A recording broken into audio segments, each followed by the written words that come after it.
Y yo me digo, no, las bicicletas no es un modo de transporte. Entonces, para ir un poco más lejos, tengo que volver a datos biográficos.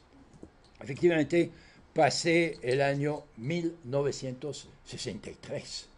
¿Hace cuánto? Ya casi 50 años. En la ciudad de Ámsterdam, cuando yo trabajaba con un arquitecto de día y de noche, trataba de estudiar urbanismo en la Academia de las Artes de Ámsterdam. Pero lo que pasaba en las calles era más interesante. Ámsterdam en 1963 era una ciudad donde los coches se contaban con los dedos de la mano. Casi no había coches en las calles. En cambio, había flujos de bicicletas impresionantes. Yo me acuerdo de una gran avenida que se llamaba Overtom, y cuando volví a casa de noche después del día de trabajo, había como 15 filas paralelas de bicicletas. Y podría añadir más detalles. Por ejemplo, el sistema de regulación de la circulación. De repente caía un brazo, tac, tac, tac, y todo eso indicaba direcciones y así se regulaba el tráfico. Pero el presidente municipal, el alcalde o el burgmestre, el señor Van Hal, tenía vergüenza cuando iba a reuniones de alcalde de tener la ciudad de Europa o la capital que tenía el menor número de coches, signo de atraso. Había que desarrollar el coche en Ámsterdam. Y entonces inmediatamente se formó un grupo de gente para defender el carácter peatonal y bicicletero de Ámsterdam. Estaba haciendo la referencia en Guadalajara a principios de septiembre, a fines hubo una reunión titulada Una ciudad sin coche, y hay mucha gente que mencionó el caso holandés, hasta mencionaron el personaje que llevaba los planes de bicicletas públicas, porque es lo que hacían, un señor que se llama Lud Schimmelpenninck, y todavía había un participante que había ido a Amsterdam para hablar con él, todavía está haciendo proyectos de bicicletas públicas.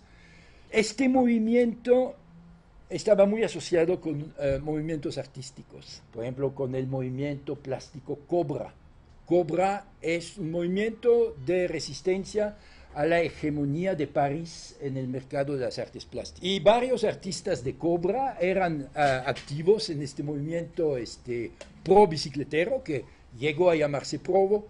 Se podrían definir como una variedad de anarquistas. Este movimiento me marcó. En el 73, 10 años después de mis años de Ámsterdam, tuve la suerte de hacer un viaje a México, en el cual curiosamente encontré a Iván Illich, que estaba precisamente escribiendo un libro que se llama Energía y Equidad. Y ahora llego a la parte conceptual. Finalmente voy a expresar mi desacuerdo en una forma conceptual. Yo pienso que el llamar la bicicleta un modo de transporte impide precisamente el tipo de análisis que hace Illich en Energía y Equidad. Y yo considero que este análisis es muy importante. Al hablar de la bicicleta como un modo de transporte, se disocia la bicicleta de la marcha, mientras se tendría que considerar como de la misma sustancia la marcha y la bicicleta, y por el otro lado los transportes.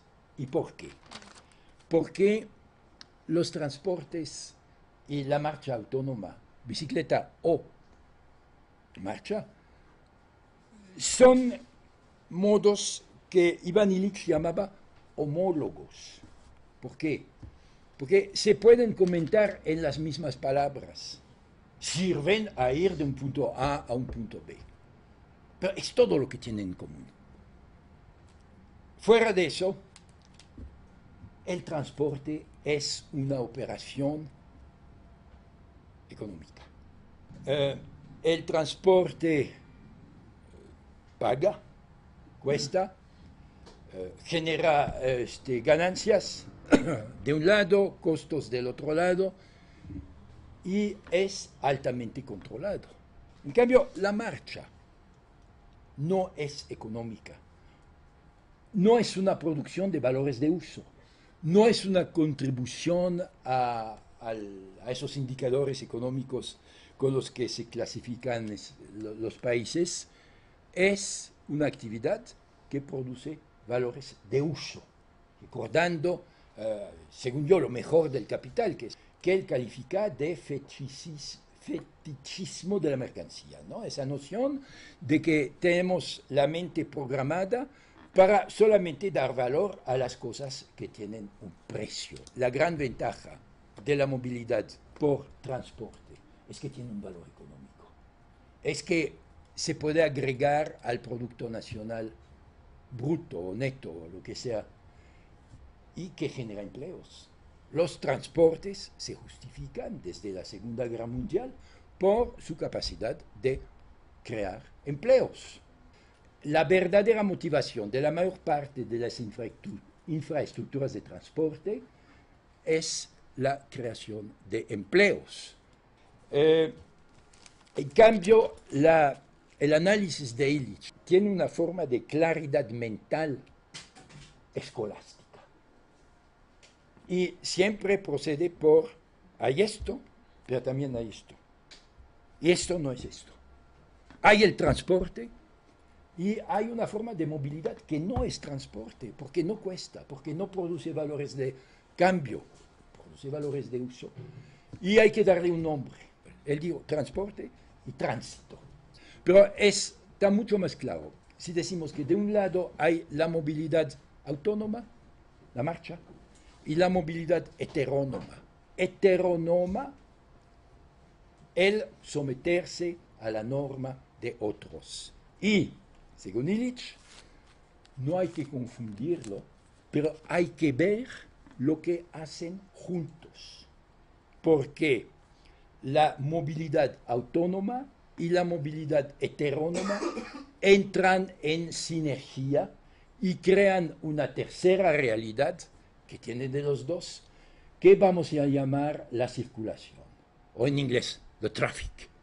El tráfico es el producto de la sinergia entre una movilidad autónoma y una movilidad heterónoma, y la circulación es lo que nace de la mezcla de transporte y de movilidad autónoma. Y si no se hace esa clarificación conceptual, entonces no se ve lo esencial. Es que hoy, en casi todos los casos, esa combinación es contraproductiva. Quiere decir que la modalidad transporte domina hasta tal punto de destruir la posibilidad de la movilidad autónoma. Y es la razón profunda de mi desacuerdo contra el uso de la palabra transporte para definir la movilidad bicicletera, y entonces tendríamos, en conclusión, que preguntarnos si finalmente la bicicleta no está del lado de la marcha, porque tiene en común que usa únicamente, no me gusta la palabra energía, bueno, es otro pleito, pero es la causa del movimiento, la causa de las transformaciones, la energía. Bueno, la energía puede ser exógena, industrial, derivada del petróleo, o puede ser, a partir del cuerpo, endógena, algo que yo produzco yo mismo. Y la movilidad autónoma usa la energía del cuerpo. Eso yo creo que es la diferencia esencial. Una cosa que no cuesta. Entonces, estamos en una situación donde, según Illich, la sinergia entre la movilidad autónoma y la movilidad heterónoma es negativa. Y no se trata de suprimir el coche ni de suprimir toda movilidad heterónoma, se trata de buscar los criterios en los que su sinergia se vuelve otra vez positiva. Y el criterio principal es que ninguna infraestructura, ningún instrumento de movilidad heterónoma tiene que paralizar la movilidad autónoma. Pero ¿cómo se realiza eso? Ahí hay que revisar todos esos conceptos de velocidad y podríamos hablar de la estética, de ver la ciudad a menos de 25 kilómetros por hora. Bueno, les agradezco su atención.